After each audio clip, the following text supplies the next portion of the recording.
We're going to spend just a moment highlighting some of your authority in the area of taxes. Most of you, obviously, property tax is a significant portion of your funding base. Sales taxes in many of your communities as well. Obviously, the communities with malls enjoying that more significantly. Many of you have adopted utility taxes, which are taxes on the gross receipts of the utility. The utility tax is not a tax on the customer. You may see a reference to a utility tax on your bills, on your utility bills, telephone, gas, electric. But your utility taxes are not a tax on the customer, they're a tax on the utility. The utility will spread it to the customer, but it is a tax on the utility. You often will have business and occupation tax. Some of you have business and occupation taxes. Most number of larger cities do, but that is not uniform throughout the state. And some of you with gambling establishments also have gambling taxes, and there are a few others of not as great significance. You also generate revenues from fees, for example, park fees when softball leagues want to use your fields. And for those cities that operate utilities, you collect utility rates and charges, the cost of water or sewer service that you provide in your community. The provision of utility services has been the subject of a great deal of litigation we'll talk about in a few minutes, involving whether or not the activity of a government is governmental in the sense of your governance, your sovereign authority, or whether it's a proprietary, you'll hear that phrase from time to time, a proprietary function of government, which is a business enterprise. Your utilities are proprietary enterprises. Sewer, water, garbage are businesses in that regard. Probably know this, but just as a reminder, unlike our federal government, the state and each local government must have a balanced budget, which is, many of us will think, is a good thing in light of what we're seeing in fiscal crises around the country, such as in some of the cities in California and most notably today in Detroit. You do borrow money as a city from time to time. And the foundation for this in the state of Washington dates back to early statehood, when on June 6th, there was the Great Seattle Fire. Here's a headline from the Seattle Post-Intelligencer, now an online paper only, from June 7th of 1889 regarding that Great Seattle Fire. And the legislature met immediately following that Great Fire to authorize cities to borrow money, because otherwise the city of Seattle would not have been able to rebuild its infrastructure following that fire. So the city could borrow money, paying it back in the future in order to fund all the necessary improvements to deal with the fire. When you borrow money, you have the authority to issue what's called general debt. That is, we'll talk about special debt in a minute. General debt, you have the authority to issue bonds without the vote of the people. It's called councilmanic authority. You'll sometimes hear that phrase. And you also have the authority to go to the people to ask for additional taxing authority, often for major infrastructure improvements.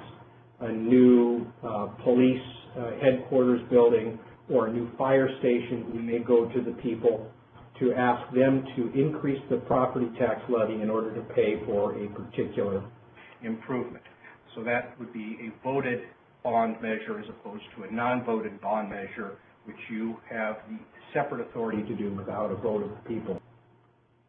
I mentioned that we were going to talk about government or proprietary authority, and this really came to be highlighted in 2003 with a case called Okeson versus the city of Seattle. And there, the Supreme Court said that street lights are a governmental function and they had to be paid for from the general fund, not the city light fund in the city of Seattle. And this, it's kind of a strange situation to deal with. The state legislature had actually specifically authorized cities to pay for streetlights out of their operating electric utilities. Now, many of you don't have operating electric utilities. Port Angeles, Ellensburg, Tacoma, Seattle, Richland are the ones that come to mind immediately.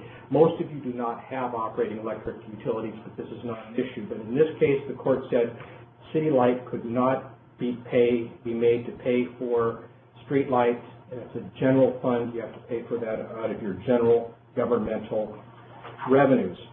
And not surprisingly then, this came to bear again in the 2008 case of Lane versus City of Seattle, where fire hydrants were found also to be a general fund obligation and not chargeable to the water utility.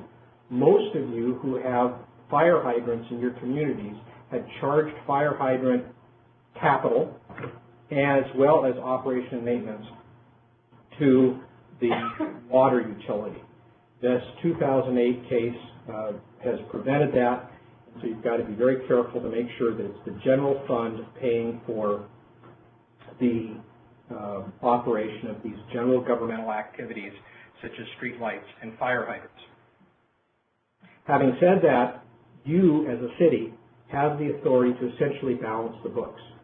Many of you, when faced with the additional cost of paying for fire hydrants out of your general fund, did an accounting exercise.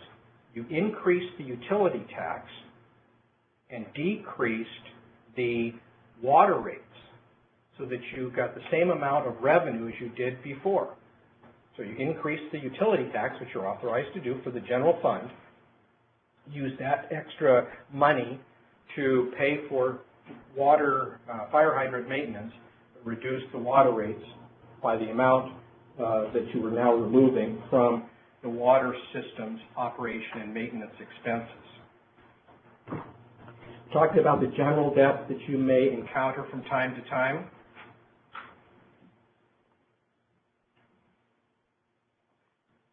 There are also special revenues. So when you borrow money for the water department to build a new reservoir or to build a new pipeline, those revenues are often called special debt or revenue debt in order to finance that particular system or improvement.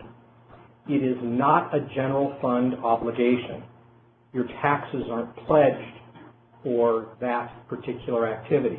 Sometimes you pledge both general fund and special revenues for an activity, but you can also just pledge the revenues from the water system to pay for that new reservoir. And becomes a market type of condition as to what's going to be in your best interest. And you can use revenue bonds for all sorts of things if financially justified. We actually did revenue bonds for the city of Puyallup Cemetery a number of years ago when they needed capital for expansion of the city's cemetery. Golf courses are occasionally financed with revenue bonds, although the market for that kind of activity has long since gone away, whereas in the case of cemeteries, as you know, that is a constant business.